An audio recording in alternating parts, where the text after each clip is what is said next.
Please welcome our final panel, Show Me the Money, Revenue and Expense Strategies for Today, featuring Daniel Jaramillo, David Lynd, Robert Friedman, moderated by Chad Hagwood.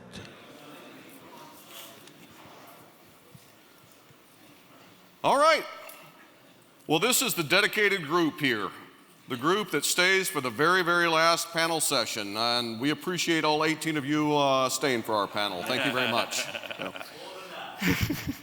My name is Chad Hagwood. I'm with Lument. We're a national lender specializing in Fannie, Freddie, FHA, proprietary bridge products. And I am especially happy to be here and moderating this great panel. Before we go through introductions, I do want to thank Hirsch, Steve, Kaya. This is an amazing event and all of the hard work that goes into this, and it's just executed flawlessly. Thank you guys for putting on a terrific show. Let me quickly introduce everyone, and then I want to have you talk a little bit about yourselves. So, David Lynd, Lynd Properties. Daniel Jaramillo. Got it. Strategic Properties. Got it. Robert Friedman, President of Harbor Group Management. So, David, start off. Tell us a little bit about you and your companies, please. Sure, absolutely. So, family-run business started in 1980, based out of San Antonio, Texas. We manage about 20,000 apartment units, own about half of those, roughly. We're fully integrated. We do development, management, and acquisition, value-add rehab. Daniel? Daniel Jaramillo with Strategic Properties. We currently manage close to 3,000 units in 4 different states. We are also developing multifamily in both Texas and South Florida, a pipeline of around 1,200 units here in South Florida that we're developing in 4 different projects, and 2 more in the Valley in Texas. Great. Robert Friedman, President of Harbor Group Management Company. Harbor Group was founded by Jordan Sloan, our chairman, in 1984. And today we have over $19 billion of assets under management. For me personally, it's amazing. When I met Jordan, we bought our first asset. It was 96 units.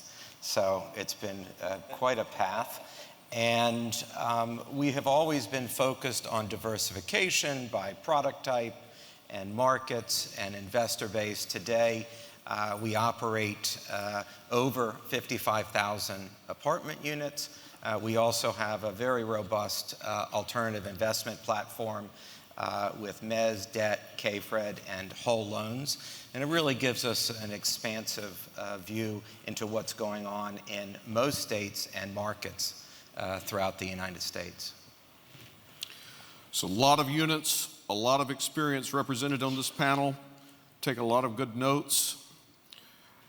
Let's start at the top of the line and work our way down the operating statement. The topic is Show Me the Money, maximizing the bottom line in today's market. We were catching up about this a little bit beforehand. One of the biggest struggles that a lot of operators are having today are with the tenants, collecting the rents.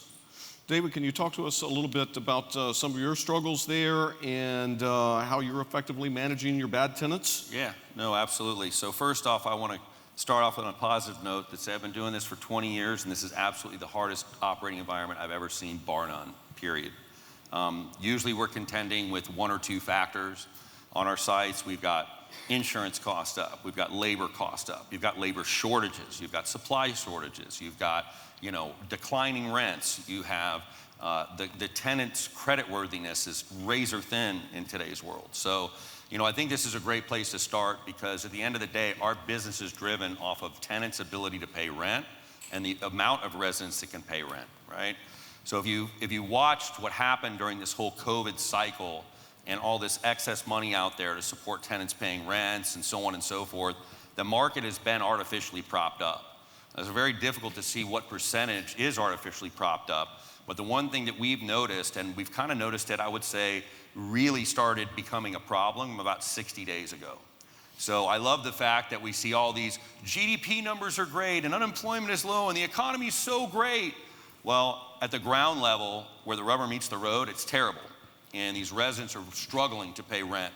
And we're seeing fraud on an epic scale.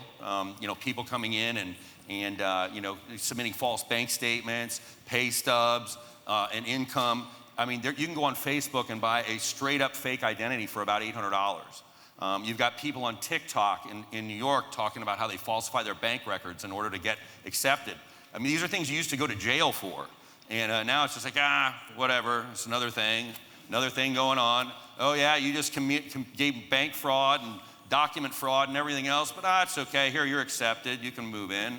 And we actually are employing a software that actually you feed the documents in that checks for spatial recognition to see if someone's actually photoshopped the document. And about 15% of our documents across all 20,000 units are coming in with some sort of fraud, whether it's a pay stub, a bank account, or whatnot. So, I have a very pessimistic view of where we're headed, and mainly because, unlike '08, where that was more of a banking, white collar, jobs affected, this go round, the actual jobs that fuel the economy are all taking a beating, and these people are just out of money. They're out of stimulus money, they're out of their credit cards, and they're kiting their bills every month of what to pay, and delinquencies are building up, and I don't see that changing anytime soon. So, that being said, Wow. All right, let's all head to the bar. So that just make you more depressed at the end. I want to say I think it is a reality, and when I got into this business, it is about quarterly distributions and maximizing value, but I took great joy in the fact that I was creating a good quality of life for our residents, and there really was a relationship between owners and residents. And I think that generally, historically, when I started in this business in '89, that people wanted to pay their rent. They didn't want to be behind, but we are seeing challenges now with fraud. So what we've tried to do is approach this with discipline and a sense of urgency. Where are we seeing the greatest fraud? What are the tools that we can utilize? How can we train our folks in the field on these tools? I will tell you this, it is not an easy role to be at the site level. It's a hard job. And so please, go back and tell all your teams at the site you appreciate them. But they are facing tremendous challenges with the courts and with fraud. And we've just got to go and implement every tool possible and train our teams so that they're prepared. But it is a great challenge, and there are many markets like California where they're constantly changing the laws. You just can't keep up with it, and we're not allowed basically to collect rent. Then you have markets like Boston where they're changing the laws, but they're giving you, or Massachusetts, where they're giving you fair notice. They're telling you what the change is going to be. It may not be landlord friendly, but you have time to modify your business plan. And you've got to have people internally in the corporate office and in the site that are working together to combat these issues. Daniel, your thoughts? Yeah, I'll echo on that, because I think that the fact that we have in real estate the ability to evict somebody, at least in Florida, in 60 days, it kind of gave us a sense of security that, okay, you don't pay, we can just kick you out. But I remember driving around with the owner of a car lending company, and he said, oh, wow, Daniel, I have your same clients, except they pay me first, then you. And I'm like, how do you mean? It's like, yeah, cars are so difficult to find. I need to find more creative ways to collect from these residents, from your tenants, than what you're doing. They're right there, so you can be lazy about it. You can just wait and file an eviction or whatever. So we started talking more to this guy and trying to see, because the theory is, it's not that they don't have the money to pay the rent. That's right. They don't have enough money to pay everybody that they owe. Right. So who are they going to pay first? Everybody in this room will probably say I'll pay the one that charges me the most. They're not like that. They need peace of mind. They would pay first whoever bothers them the most. Right. So we actually created a system in which we bother them a lot. And that way we were able to try to collect with more efficiencies. So I agree, but to David's point as well, like just changing a little bit here, I think that this is not going to go away. You're absolutely right. The rent increase just in Miami was close to 35% in less than a year and a half, when it was already hard to pay rent. So as a developer now, we're starting to build units differently. So for instance, one of the things is the 2-bedroom, 2-bathroom, we call it the recession-proof unit, which is 2 incomes. You can put 2 incomes together and it happens, maybe even 4 adults. So you have 4 adults pitching in and trying to pay 1 rent. So we're basically driving away from the 2 bedrooms, 1 bathroom, because those are not catered to that community. Or if we have the 1 bedrooms, we try to make units small enough or significantly smaller than the competition so that people remember the price tag on it. They're not going to be as specific in the square footage as we are. We just try to make a good design, but we're going to be $100 below the next guy. And that way, maybe we can drive that customer towards our units. You mentioned about staying on residents, and I think that's a great point. One of the things that we're doing is reminding people on the 27th their rent is due on the 1st. And every month. Every month. Every month. And listen, nobody, and we have issues with fraud in today's world, but nobody, good residents don't want to get behind. But what happens is if the car company gets to them first, then they get the money. And so we try to stay on them, and I agree with that, and get to them very early. The other is many of the folks, fraud aside, many of the folks can afford the rent when they move in. But it is understandable, because rent has gotten so hard, it is hard to pay the rent on the 1st. And so we found flexible payment tools very helpful for our residents, where they can pay a portion of the rent on the 1st and a portion on the 15th. And of course, also, it's an ancillary revenue generator for us as well. I think, on top of that, though, Robert, you mentioned something that I think the world's just different now. The resident is different now. Yes. They used to be so embarrassed if they missed a payment, yeah. Or you could post a notice on a door and it would embarrass someone to come in and pay the rent. That's just, you can bust the door down now and they're not embarrassed to not pay the rent. It's like everybody's doing it, and to your point, every single bill collecting company is banging on their doors 24/7 to get that money. And it almost dilutes down the effect of the overall of somebody calling you to pay your bill. And so they almost kind of tune it out as white noise. And the most dangerous thing you can do on any of your properties, and if you look at a rent roll, it's almost like a disease, right? If you look at the rent roll and you let one guy not pay his rent, yep. Then he's going to tell his neighbor, oh, your tire blew out in your car. Don't worry about it. Just don't pay your rent. Get the tire fixed. There almost seems to be a ridiculous honor of gaming the system. Yeah, figuring out how to do it, right? It's like, if I can figure out how to game you, that's your fault, not mine. And look, the courts aren't helping out either. And it kind of makes me laugh, because I'm like, we just don't have any rule of law anymore. I mean, they change all the rules to where the criminals have all the rights, and if you're a good citizen, like, you have very few, and they have all of them. And it's no different in the courts. I mean, I'm seeing judges from the bench getting ready to win an eviction. Guy owes me $22,000 on a $1,200 rent. He's never paying. And we go in there, and the judge looks at the guy as we're getting ready to rule and goes, hey, by the way, if you file a pauper's affidavit, you can get 30 more days. And I'm just sitting there looking around. I had to go to court to witness this, because I didn't believe my people. They said, you're lying to me. We follow the rule of law. They said, I promise you. And you have a judge telling someone who has broke a contract, don't worry about it. Go in the hallway and sign this pauper's affidavit. You get 30 more days. And this is happening. And it's happening in places like Texas, where are super landlord friendly historically. And it's just like, I don't even know how things are behaving anymore. It's just a real grab bag out there for leniency. on things left and right. And I can understand it in certain cases, but when the guy has no reason why he can't pay or no ability to pay, and then they grant him 30 more days, I'm like, oh, thanks for letting him steal 30 more days of my rent. Appreciate it.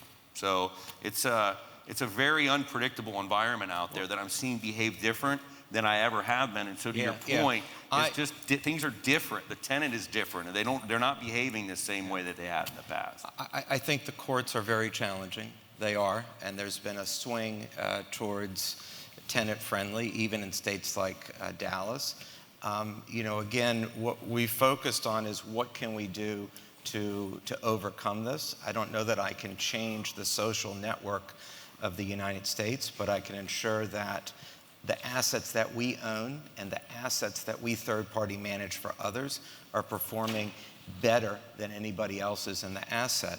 And so I am on the phone regularly with the law firms that represent us in different markets, interviewing them, making sure that they're pushing as much as possible on my behalf. And I know they're in the courthouse, but I want to make sure that they're focused on my accounts. I'm also asking, what can our people in the field do differently? Are you getting the materials that you need? And are there different ways that we can do things? It's a challenging market, and you just got to push through discipline and a sense of urgency for solutions. Why are the apartment associations, both at the state and national level, not taking a more outspoken role with this issue? I mean, I think they do lobby pretty hard, but at the end of the day, unfortunately, one landlord is one vote and 300 tenants is 300 votes. So unfortunately, we lose in that respect. So, we go in and we make the case, whatever, but these guys are all looking at their constituencies too and saying, if I pass this, I'm going to make this segment of people mad. If I pass this, I'm going to make these 10 people mad. They're going to, unfortunately, politicians are all about staying in power. And they listen to you, but I think it's just a lot of lip service, and at the end of the day, it really hasn't amounted to much. I mean, you haven't seen, I guarantee you haven't seen any pro-landlord things go on the books. Yeah. It just keeps getting chipped away at, your ability to collect rent. In Texas, we used to be able to walk in and just take a guy's TV if he didn't pay. And let me tell you something, that's the most effective way of collecting on earth. Because you take my arm, but don't take my big screen, and you take that out of there. Boy, they're in the office the next day paying in cash. So, but you can't do that today. They removed that ability to do that in Texas, and so it's just one less thing. You can't do lockouts, you can't cut off their utilities, and they just keep removing one by one these draconian things that people complain about. But you know what? I hate to tell you this, they were good tools and they did work. And they just keep chipping away at those abilities one by one. And, pretty soon every state's going to look like California, where you got to make an appointment to want to go talk to someone about their rent. You can't knock on their doors. You asked about the apartment associations. I think during my career, they have done a great job of educating our professionals and being a great networking environment for our regional and site level folks. When it comes time to advocate for ourselves and for our clients, we just feel that nobody's going to do as good a job as we are. And I think that the apartment associations in many cases aren't willing to stick out their neck. And you've got to do what you can do. And even we work very closely with NAA and National Multi-Housing, but there's only but so much they can accomplish. Daniel, let's talk about operating expenses. Obviously, it's very challenging from an operational standpoint out there. You got to manage every line item, every contract, every penny. What are you doing at the site level to minimize your expenses? So everything has gone up, of course, but there are several line items that are almost impossible to deal with. And so we have insurance, the last panel spoke about. Labor is one of the biggest issues for us because of shortage, because it's gone up so high, and turnover it's so high as well that becomes also an expense itself. Talking about labor for a second, how are you recruiting and keeping your best talent? Well, we have a different type of operation. I've got my ears open because I want to hear this. Because this is a big challenge. It really is. Yeah, we have a different type of operation because we have a contact center out of Colombia, South America. So all of our calls are routed to 5 different departments, whether it's marketing, leasing, rent payments, accounting, and collections, and maintenance, I'm sorry. So that way, a lot of our payroll is outside, and they don't seem to have a problem, a turnover, in Colombia at least. And probably in other countries, it's not such a big issue as you have here. And of course, what we're paying per hour is a fraction of what you would pay here. And what we've been able to accomplish is from a 3-person team or 2-person team at a leasing office, we can reduce that by 1 entire person. So that just by taking all the calls coming into our contact center.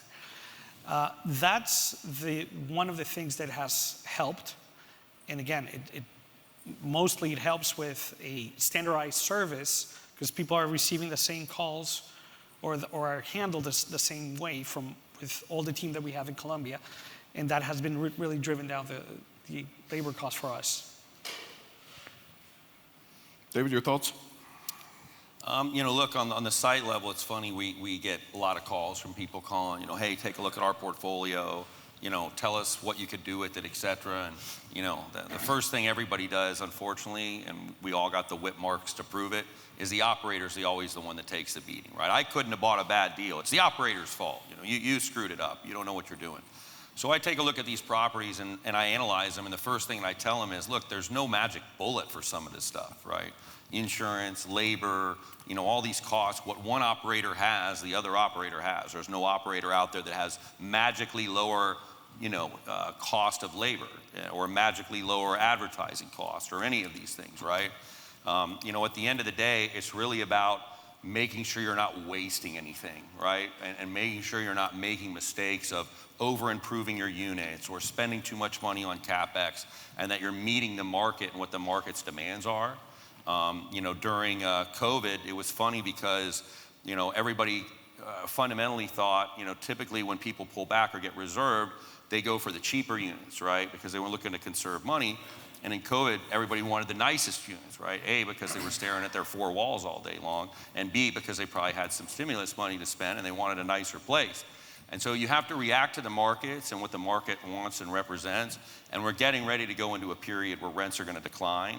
And so in my opinion on site, the biggest battle is going to be adjusting to the market and your pricing, renewing as many people as you can by having good customer service, and reducing turnover costs, right, in order to lower your operating expenses. Because days off the market, CapEx, damage to the unit, that already eats into your profitability in a big way.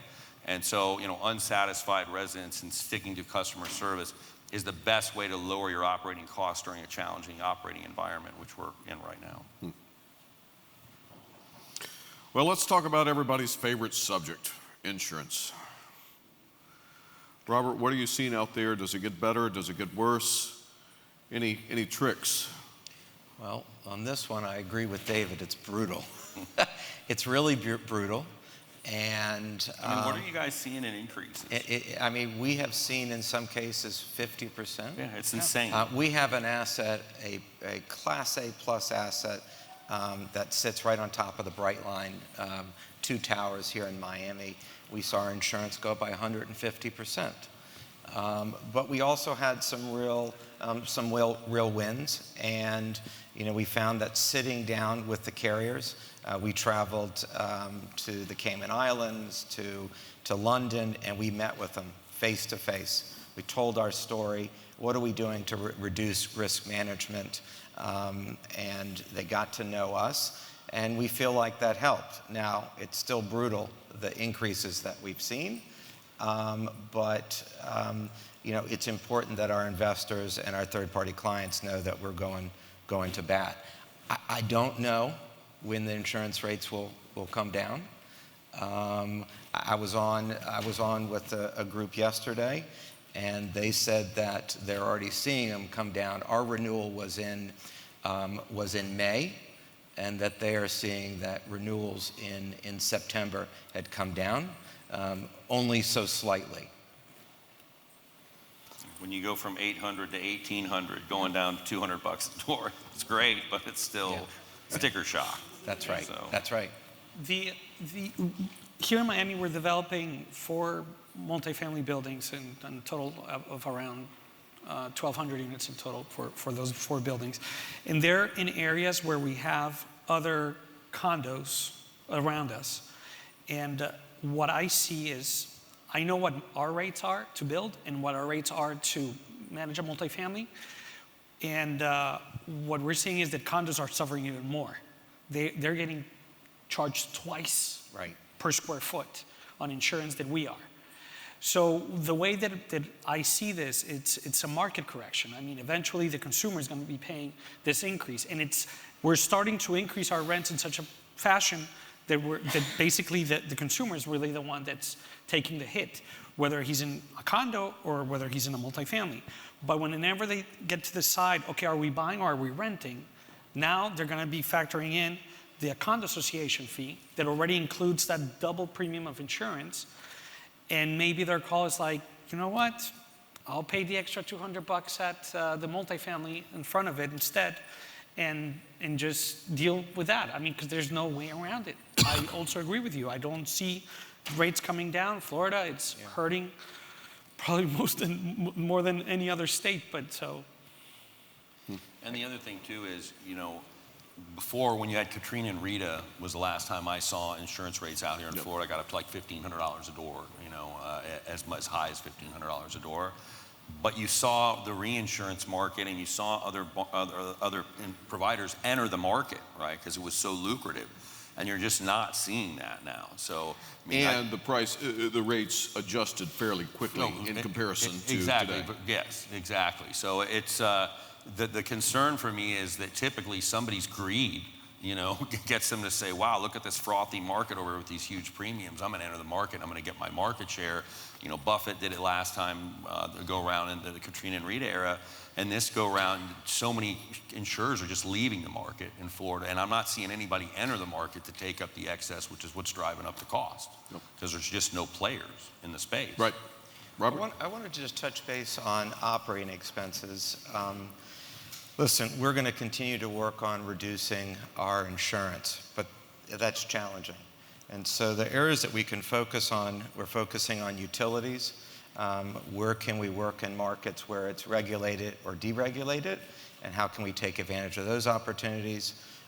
We're looking at opportunities where we can reduce our consumption and also constantly ensuring that we're maximizing our recoverables, maximizing what we can pass through to the residents. On the operating expenses, I want to go back to all of our employees at the site. They're getting a lot of pressure. In many cases, they're within their operating budget on expenses, maybe below, and we're still putting pressure on them. And they're putting pressure on because of insurance and utilities and taxes. It's really important that we explain to them why we need to reduce operating expenses. It's a job of everybody. It's my job, it's Jordan Sloan, who's the chairman's job, it's our site teams. We're going line by line and looking for opportunities. And in some cases, we're finding things and we're like, why didn't we do that before? There's no finger pointing, but why didn't we do that before? In some cases, we're cutting into bone and muscle. And it's not sustainable, but it's what you have to do to get through this period. We understand how cycles work, and things will change. And many of us have very good quality assets, and we've just got to get through this phase. And a lot of people that have only been in the business a short period of time, they've never seen anything like this. And even the seasoned none of us have seen anything like this. Right? That's right. Let's be That's clear. right. But even the experienced guys, it's been 2008, 2009 since, as you say, you had to get into the bone and muscle. Yes. Yeah. Yes, and it's what you have to do. I think about the assets that we bought in 2007 and 2008, and it was a challenge. And we went line by line, and we did what we had to do. And the exits on those properties in 2012 were outstanding, 2013. And the reason is you're buying good real estate, or you're working with third-party groups that have good quality real estate, and you're looking for ways to maximize that real estate. How often are you contesting property taxes, and how successful are you? Yearly. We're doing it yearly. I mean, you have a lot in Texas. I mean, it's got to be every deal. Yeah, 100%. Yeah, that's one line item where you get dirty and get down there and start fighting and make your case. And, you have moderate success, right? I mean, these municipalities aren't stupid. They've seen the run up in values. They've seen, properties go from X to Y and people making money and so on and so forth. And, they need their taxes, right? So it's definitely a hot button everywhere in the country. And, certain places need their taxes more than others, but, everywhere they're all searching for dollars to plug holes they have in their budgets. And property owners are an easy place to get it from. We're definitely not, no one feels sorry for us, ever. No. So. We caught a break here in Florida with, in July, that the Live Local Act passed. That's a 75% discount on property taxes if you have 40% of your residents under 120 AMI. So that is a big help for us. It helps in 3 of our 4 projects. So we're counting on that discount. It's significant, and it's basically to resolve the immediate housing emergency that we're living in the state of Florida, and I know in the rest of the country as well. But specifically in South Florida, it's really hurting the residents. So they passed this law, so this bill. So hopefully that helps. It's a full-time job for a large group of people, and asset management group, and in this case, the property management folks, helping the asset managers to understand where there may be challenges. But listen, everybody's assets are worth less than they were, but that's hard for the municipalities to fathom. All right, 2 quick questions before we open it up for the crowd so we're not late for lunch or the bar. What keeps you up at night? Look, what keeps me up at night, to be dead honest with you, is the state of America more than anything. I never thought I would see stuff I'm seeing ever in my life. I mean, I go to some of these cities and see the shape they're in and look at them and think that the leaders running these cities are not stupid people, and why are they doubling down on these policies that are utterly destroying some of our most amazing cities in the United States. And the crystal ball that I have used to be able to predict somewhat where I felt things were going. And I have no idea where things are going. I have no idea where people's heads space are at. And I usually have a good pulse on that, because when you run so many apartment units, you're on the ground floor and you really get a sense of kind of where the pulse of the nation is. And it's all over the place. And, without having a clear path and message and having a country that's so divided, that's our biggest risk, in my opinion, and as a country as a whole, is that, if we can't start getting on the same page and recognizing that a lot of these things are bad for everybody. It doesn't matter if you're on the left or the right, that, high crime isn't good for anyone. I mean, I don't know where that became a thing where it's like, let's pander to these people, but that's what's happening. And, if you're soft on crime, will there be more crime or less crime? It's a pretty obvious answer. There's going to be more. If you give free drugs to people, is there going to be more drugs or less drugs? There's going to be more drugs. I mean, these are not hard concepts to understand, yet we have very smart people running our country that are betting on this stuff. And that's the thing that concerns me the most. That's what keeps me up at night. That's a hell of a concern. Yeah. I guess for me it would be the currency, the value of the dollar. It scares me what has happened. I've always seen, I'm Colombian, so I have to compare it to other countries, and I travel a lot, so I see the differences in what's the perception of the U.S.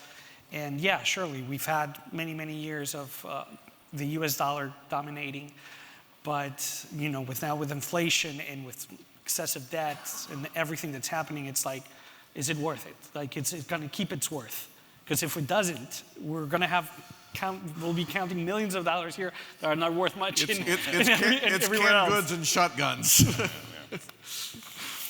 Yeah.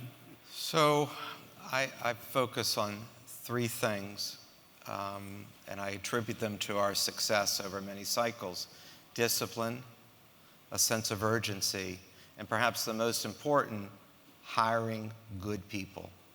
And that's not just smart people, that's the right people for Harbor Group. And what keeps me up is the ability to hire good people and to retain those people. It's very challenging in today's market, but if you have those people, then you can focus on discipline and a sense of urgency and creating value. So recruiting good people is the most important thing, and it keeps me up. Okay, positive note before we go to the crowd for questions. What's the biggest opportunity you see in the next 12, 18 months? 30 seconds or less. The level of distress that I'm seeing that's coming to market is massive. In order to buy any deals over the past, 3-4 years, you had to use, floating rate debt and juice it up and all the tricks of the trade that everybody used, and those assets are starting to come to market. I recently got a deal from a bank where I saw the bank write their debt down 50%, loan me $8 million of rehab, and nobody can operate a property like the bank. Well, exactly, and they'll mess it up pretty quick. And their loan balance on this thing was $80 a door, and we're getting it for like 30 and change, plus lending rehab. So there are a lot of problems that are getting ready to come out. Yep. And that's where I see Tremendous the biggest opportunities. great opportunity is just the reset in values. Daniel? I would say capitalize on everybody else being afraid. So if everybody else is afraid and you're able to squeeze into an opportunity, then that would be the opportunities where you would be making most out of your buck. So I sense that right now. I mean, we are obviously I'm very cautious, but I wouldn't say I'm afraid. But many people are, and many funds, many sellers. So there's opportunities there to be made. I understand, Harbor Group understands the importance of vigorous due diligence and considering risk. We know what we didn't know in 1989, and we have a very seasoned organization of individuals who've worked together for several cycles, and I'm excited for opportunity when we see it. Great. How about some questions from the audience? Yes, sir. First off, I'd like to say a big shout out to Lument. We just closed Thursday of $38+ million. Hell yeah, we got a plug. Yeah, all right, great panel session. That was the one loan that closed. Oh, you should know who that is. No, it was a very easy close. You guys were extremely reasonable in everything you did, so I appreciate that. Thank you. Two questions. I'll ask them, and then I'll listen. First off, Daniel, you said some great things, and one of the points you said is the ways you collect rent is what's important, but you didn't say what they were. So, and the second question I have is for Robert. You mentioned about flexible payment terms, first and the 15th. And I understand that, and it sounds like a great idea. But in Ohio, we have a problem. If you collect $1 of rent in that month, you can't do it. You can't start the eviction until the following month. And I wanted to know how you get about doing that. Well, first off, on the collection methods, look, I will say that we've actually employed this go around some additional techniques than we typically used to. So, knocking on doors and walking your site and getting in front of the residents is still the most effective way to collect rent, and it is an effort item. It's not a money item, whatever. So we actually, on some of our properties that have, more fixed income, lower income sites where they're the ones that are the most challenged right now, right? So inflation was up 17%, wages are up 15%, so the average household is in the delinquency just right out of the gate on its face for inflation. So these guys are having difficulty paying their bills. So what we did was, we always have a vacant unit, right? So we took a vacant unit, we gave it to somebody for free, and it was somebody who has a part-time job on the site. The free rent is the primary compensation for him. And we pay him $100 a week, and that guy does nothing but post notices, knock on doors, and work on renewals. That's all he does. and he goes so that we can give extra firepower to the staff on site so they're not out walking property. So it's a very low cost way, high touch point to get out and knock on doors to try to get that rent in, because to their point, you know, the squeaky wheel gets the grease, and we have something that other bill collectors don't.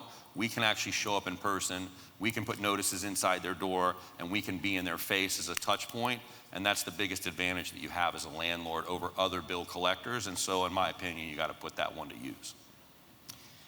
It's a good question, and it's amazing, different states, different municipalities, how people can pay rent. In many markets, we have a flex pay program that's in-house, and where people pay a fee to be able to pay half the rent on the 1st, half on the 15th. Actually, in Ohio, we use a third-party company where the resident pays that company $45 a month, and that company pays us the rent in full on the 1st. I'd be happy to share. According to what you're saying, during COVID, when everybody thought everything was going to go hell, we did exactly what you said. I told our managers we did a tremendous amount of training, and they literally started going knocking on everybody's door, and we made them feel why they need to pay their rent, and it changed the entire outlook. And now the managers have taken that over, and the amount of collections is incredible.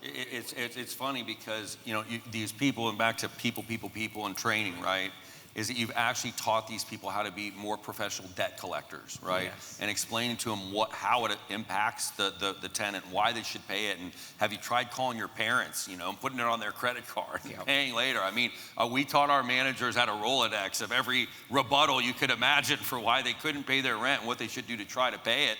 But to your point, it's educating your people on how to empathetically try to collect the rent, because anybody can be a jerk and knock on a door. That works one time, and then everybody knows the jerk's coming to knock on the door, and it kind of dilutes the whole effect. Yes, sir.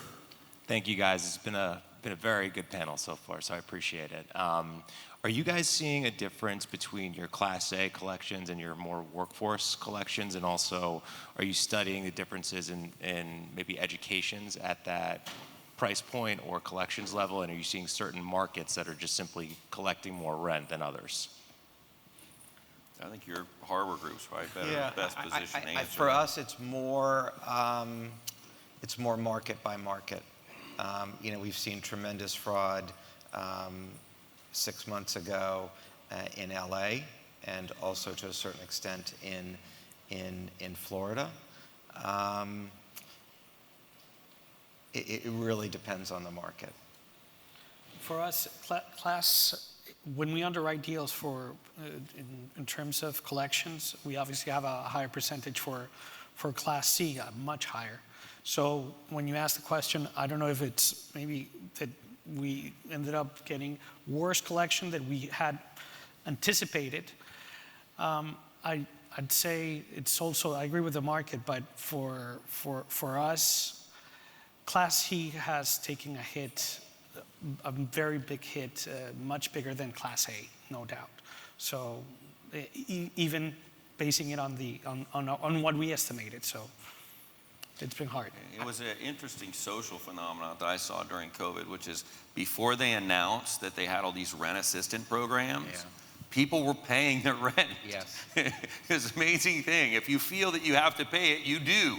But the minute that the government says, don't worry about paying your rent, here's a handout, you know, the rent collections dropped like a rock, because then everybody was like, oh, sorry, now I have an excuse and I don't have to pay it. And then they went to the government to get assistance. And so even on our A-class properties, where, you know, if you called it, you know, COVID before the rental assistance programs, it was like 2% bad debt at the A's, B's were probably at like 7, and C's were probably like at 8 or 6 or something like that. And then the minute the rental assistance programs dropped in, every single level probably saw 3 to 4 points increase of people saying, I can't pay my rent and I need rent assistance. So I thought that was really actually funny. When I walked through, I'm like, well, if you wouldn't have left this out, people would have actually paid their rent, because you know what they knew? They needed a roof over their head.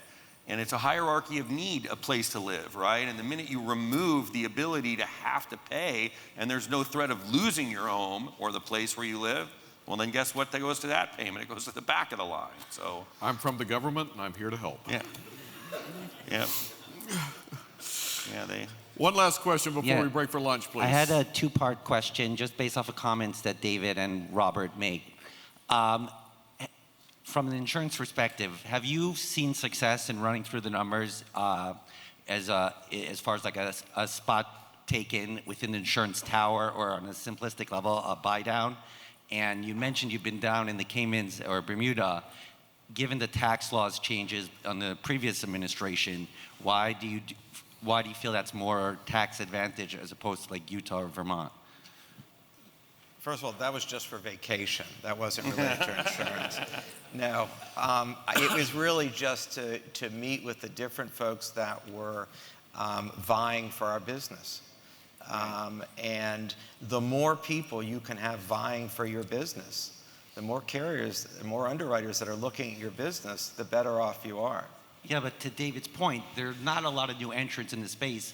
On the contrary, there's not a lot of carriers entering the space. On the contrary, most of the insurance markets are leaving the space. Have you seen success in drilling through the numbers and understanding where that fat is and coming in and taking a part of that risk via captive over shores or, on American soil? We have, and we've got almost 60 tranches, different levels in our in insurance stack, and we have seen benefits. It's not necessarily about the tax benefits, it's where these particular carriers are located. Correct. No, but so you have seen success in the various levels of the stack. Yes. I mean, to say a certain X of certain numbers, you want to take on that risk. Yes. Yes. Does that work? And it has. And I'd be happy to, one of the reasons to be here is to educate ourselves and to share with others. And I'd be happy to have you speak with our head of risk management and see what they're seeing. And maybe you can share some of the things that you've seen. The insurance market is always in flux, right? And there's always new people entering, leaving the market, whatever. And one of the things we've also done is we typically had a blanket insurance policy, but a blanket insurance policy actually can work against you sometimes when the markets are so in flux. And so we've actually had a lot of success with one-off policies where one specific property in a market is not going to be affected by the fact we have a lot of holdings in Florida. Where there is category insurance, right, for hurricanes, and you're trying to pass that through your whole portfolio, and everybody gets affected. You can pull one property out that's in Arizona, and it doesn't have the same issues, and you can drive the cost down. And then the other thing also we played with a lot, and like when you have insurance folks, they try all of this, right? So they're not just trying one strategy. They're literally throwing everything they can at the wall to try to figure out how to optimize your insurance and keep costs low.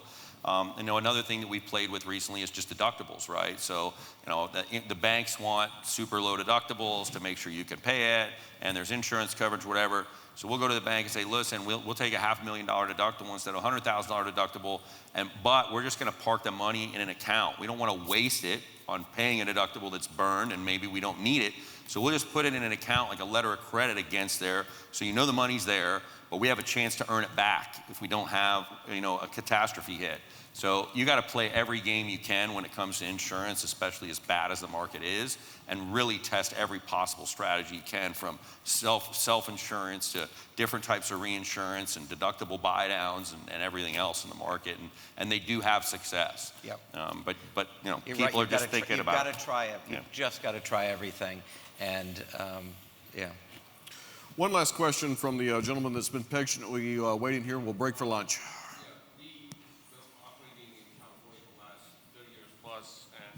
We've been involved in roughly 7,000 apartments, which is now reduced down to 3,000.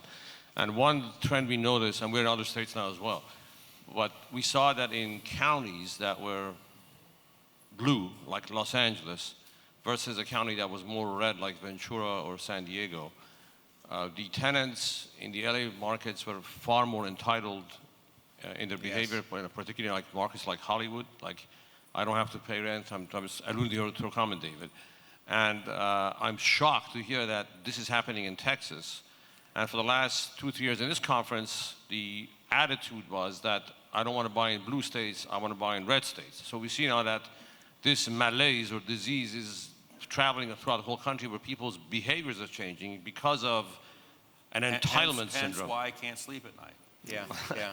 So, right, because I'm an entitlement syndrome, whereas if I didn't have to pay rent for the last 4 years, and we are still chasing balances in California, and far less in other states, and this behavior is endorsed, what are you guys doing, in your portfolios when it comes to Robert as yours, because you have a huge national footprint?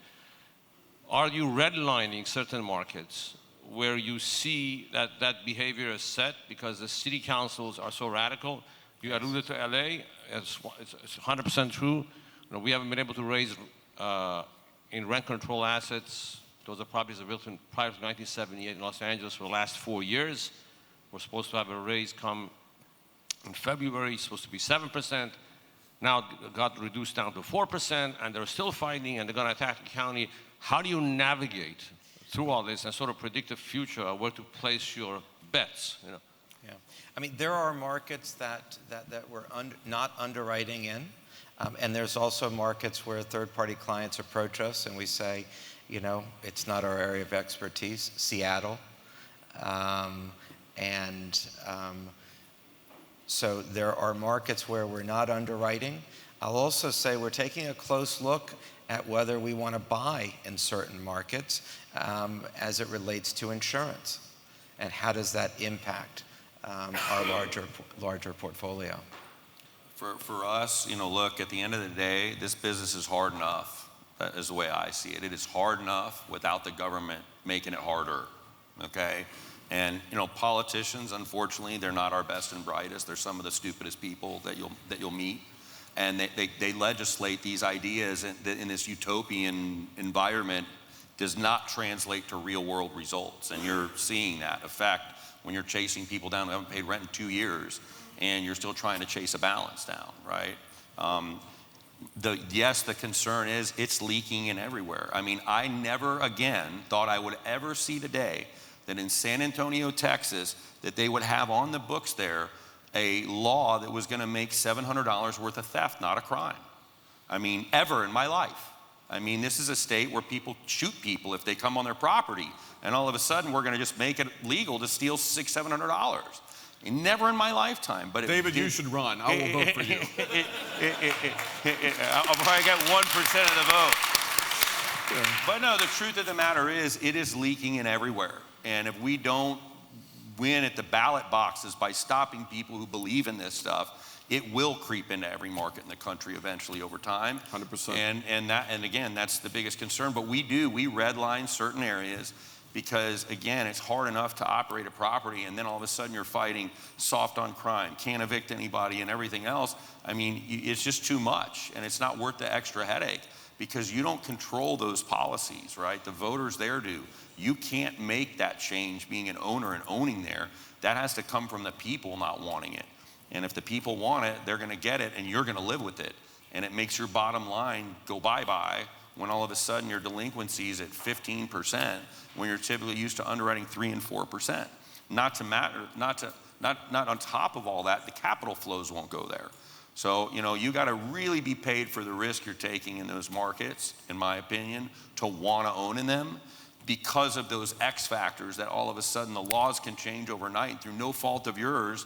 All of a sudden you're put at a disadvantage. I mean, that's just a very difficult pill to swallow for me, to want to own in some of those markets where the policies just blow with the wind, and they can be very extreme and very punitive overnight with no ability to adjust for it. All of a sudden, here's the new loop. Whoa, how do I deal with that? Well, sorry, you just lost 15% of the value of your property. Too bad.